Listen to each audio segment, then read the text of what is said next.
Ay, magandang araw ho sa inyo lahat. Nandiyan na ho pala kayo. Ako ho ang pambansang bartender ho na Pilipinas. Wala naman hong iba kundi ho si Mr. Lunch. Ayan.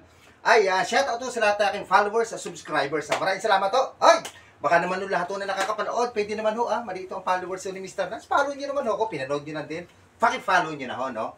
At paki-share na lang ho aking mga ginagawa. Dahil pag nag-follow at nag-share ho kayo, ito ho ang pararapol ho ni Mr. Lunch. Itong sparkling wine. Ito. Pamimigay ho ito ni Mr. Lance. Every month, nagbibigay ho tayo ng alak o no, mapili natin. Okay? Follow and share lang ho ito. Yan. Okay. Nirarapol ko ho yan sa ano, o naglalebo ko sa Dennis Castillo Salazar. Pasok ko kayo. Yan, sabo ko kayo sa rapol dito. Okay? Yes. Thank you sa inyo, ha? At shout out sa akin lahat ng followers at subscribers. Salamat uli sa inyo. Ngayon, ano ho ba ang titimplahin ho natin? Abay, napakaganda ho titimplahin ho natin. Alam nyo kung ano? Aba, gagamit ho tayo dyan ng ram. Okay, ram ho ang gagamitin ho natin dyan, ha? At saka ho, orange juice. At saka ho, 7-Up. At saka ho, wala na. Yun lang. Yan ho, tatlo ho na yan. Ram, orange juice, at 7-Up po. Ang gagamitin ho natin ngayon. At syempre, sa Conis glass. Okay? At ito ay ano, napaka simpleng mixing, pero ho, masarap. Yun ho, ang gagawin ho ni Mr. Lanzo ngayon. Ang gagamitin ho natin dyan ngayon, itong white ram. White ram. Kasi tatlong klase ho ang ram, ano? Meron white. Ito, white ho yan. Baka hindi nyo alam, may puti hong ram. Ayan, konti na nga ho eh. Yan, tapos meron din hong gold.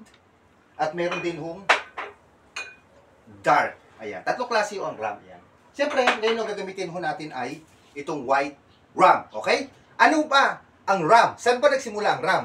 Alam nyo kung saan originated ang ram? Ito yung originated do sa mga West Indies kung tawagin.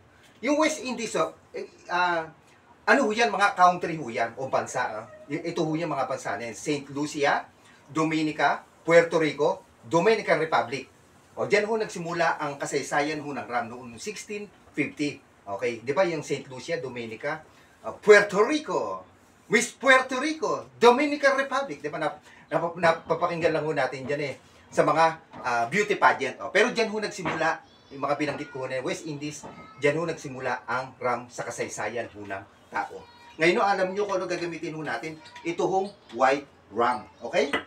Siyempre, Conis glass, cyber glass, kung anong baso, pwede nyo gamitin. Okay?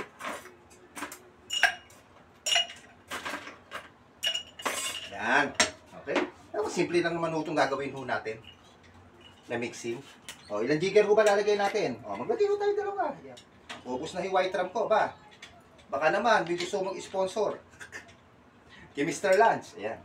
Dalawa, nilagay ho natin. Okay? Next ho natin lalagay, orange juice. Ano ko ba ang orange juice? Ang orange juice ho ay, kailan ba nag-start? Sabi ko naman ho sa inyo, lahat ho nang lumalabas sa mundo, may kasaysayan. Tao, bagay, kahit upuan, kahit anong bagay, meron ho yung kasaysayan. Ang orange juice, siyempre meron din. Ito yung nag-start ho noong 1920s sa Florida, USA. Doon ho nag-start mga orange juice, ano? Noong 1920s, nag-start yan paramihin, mag-bottling, mag-squeeze at magbenta. Okay? Ayan. Lagyan ho natin ang orange juice. Ayan. Okay? Ang susunod natin, lalagyan lang ko iba kundi 7-Up. Itong 7-Up ay non-caffeinated soft drinks po ang 7-Up. Nag-start to June 1929. Bali, alam nyo, less than 100 years na ho itong 7-Up nag-i-exist sa mundo. O, ganun na ho katagal. Kaya bata pa ho tayo eh. May 7-Up na eh, di ba ho? Ito ang 7-Up. Isipin din, imagine. June 1929 po ito. Less than 100 years na ho itong 7-Up. Okay? Open ho natin. Medyo masikip. Ayan. Ganda. And then, stir lang ho natin. Ayan. Stir. Ayan. And then, tayo cherry para maganda. Ayan. Cherry. Ayan. Tayo ng fruit pick. Yun hong ano, 3 piraso. Gagandahin ho natin at titimpla. Yan. Siyempre, pag may presentation, mas maganda. Yan. O, yan o. Ibagsak ho natin ganyan. Yan. Then,